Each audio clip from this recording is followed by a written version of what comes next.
আমি বেগুন দিয়ে শুটকি দিয়ে রান্না করব। তার জন্য আমি এখানে বেগুন নেব, আলু সুন্দর করে ধুয়ে নিচ্ছি। ধুয়ে তারপর আমি এগুলিকে চাকচাক করে সুন্দর করে কেটে নেব।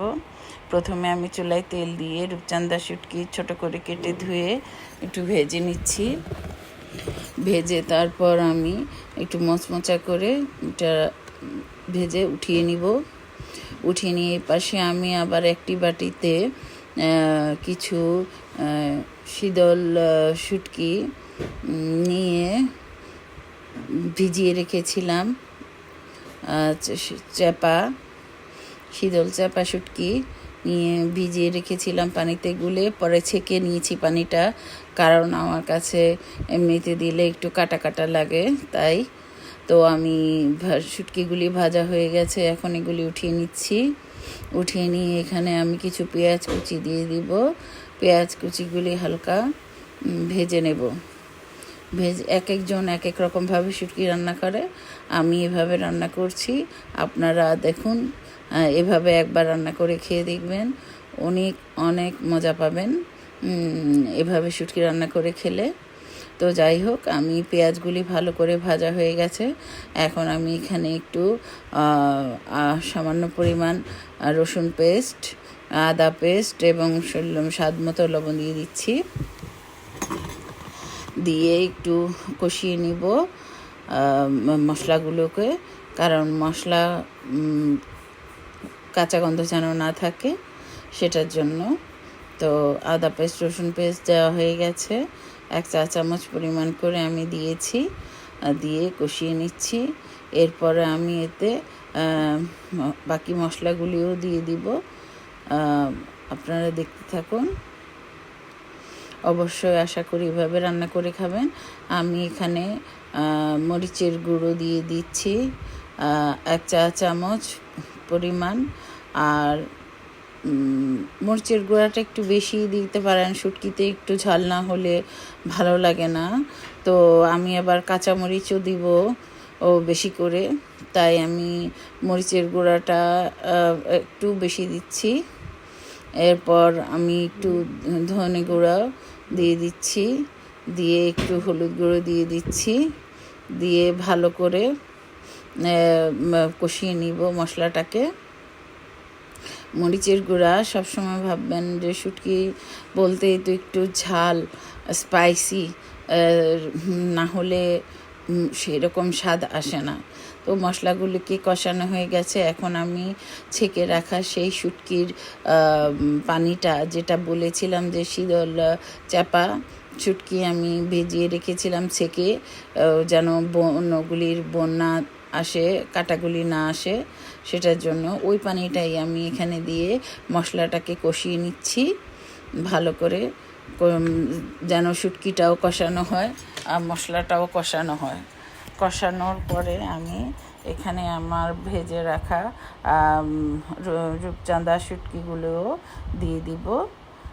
তাহলে একসাথে সুন্দর করে ওই শুটকিটাও এটার সাথে কষিয়ে যাবে। তো ভালো করে কষানো হয়ে গেলে আমি যখন উপরে তেল উঠে আসবে ভালো করে, তখন আমি বাকি শুটকির পানিটাও দিয়ে দিচ্ছি আরও কষানোর জন্য এখানে। কারণ পুরা শুটকিটার চাপা শুটকিটা দিলে হয় কি, শীতল যেটা, সেটা ভালো একটা স্মেল আসে, টেস্টটা বাড়ে। অনেকেই হয়তো শুটকি খেতে পছন্দ করেন না, তো এভাবে একবার খেয়ে দেখবেন যে খারাপ কোনো গন্ধ লাগবে না এবং খেতেও অনেক ভালো লাগবে। আমি এভাবে চাকচাক করে আলু বেগুনগুলিকে কেটে নিয়েছি। এখন এগুলিকে আমি ওই শুটকির মধ্যে দিয়ে ভালো করে কষিয়ে নিব। আমার আবার একটা অভ্যাস যে কিছু রান্না আমি না কষালে আমার কাছে ভালো লাগে না।